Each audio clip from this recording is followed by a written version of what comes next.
యేసయ్య. దారి పక్కన కూర్చొని అడుక్కునేది ఎవరు? గుడ్డివాడు. ఈ అడుక్కునేవాడు ఏ స్వరం విన్నాడు? నజరేయుడని యేసు అని అందరూ ఆ దారిని పోతా ఉంటే స్వరమిని అడిగినాడు, అయ్యా ఎవరు వెళుతున్నదని. వాళ్ళు చెప్పారు, నజరేయుడని యేసు వెళుతున్నాడు. నజరేయుడని యేసు అన్న మాట విన్నాడు, కానీ దావీదు కుమారుడు అన్న మాట వినలా. ఈ దావీదు కుమారుడు అనే మాట ఇతనికి ఆకలిస్తున్నాడు. ఏమని?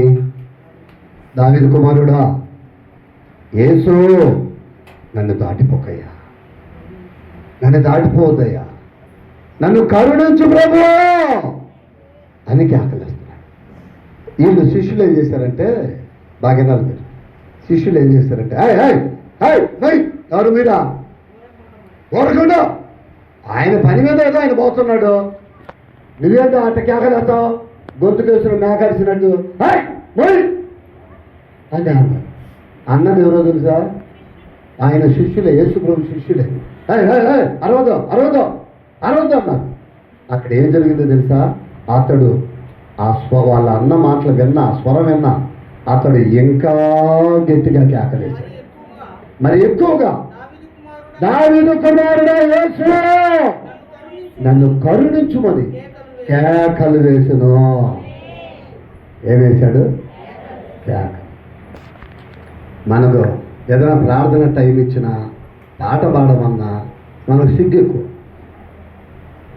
ఏదైనా ప్రార్థన చేసినా మనం నోట్లో నుంచి బయటికే రాదు మాట.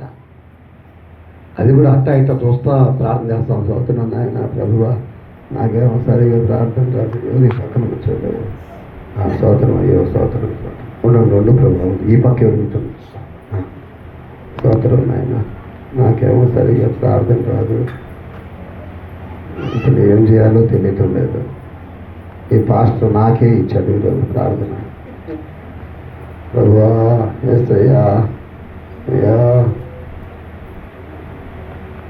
ప్రార్థన ఎట్ట చేయాలో నాకు చేత కట్టలేదు అని సిగ్గుపడి సిగ్గుపడి సిగ్గుపడి ప్రార్థన చేస్తాను. చాలామంది, నాకు తెలుసు చాలామంది ప్రార్థన టైం ఇస్తే దడదడలాడించాలా. పరిశుద్ధాత్మ ప్రార్థన మందిరంలో పిల్లలకి ఇచ్చిన సండే స్కూల్ పిల్లలకి ఏంటి, సండే స్కూల్ పిల్లలకి ఏంటి, అక్కడ కూర్చున్న పిల్లలకి ఎవరికైనా మీరు ఎవరు చేయలేరు వాళ్ళు చేసినట్టు ప్రార్థన. అంత అద్భుతంగా చేస్తారు మన సండే స్కూల్ పిల్లలు. కొందరు సిస్టర్లు, కొందరు బ్రదర్లకి ఏంటి ప్రార్థన, దేవుని అగ్ని మంట దిగి వచ్చేందుకు చేస్తారు. ఆమె కూడా చెప్పరు మీరు.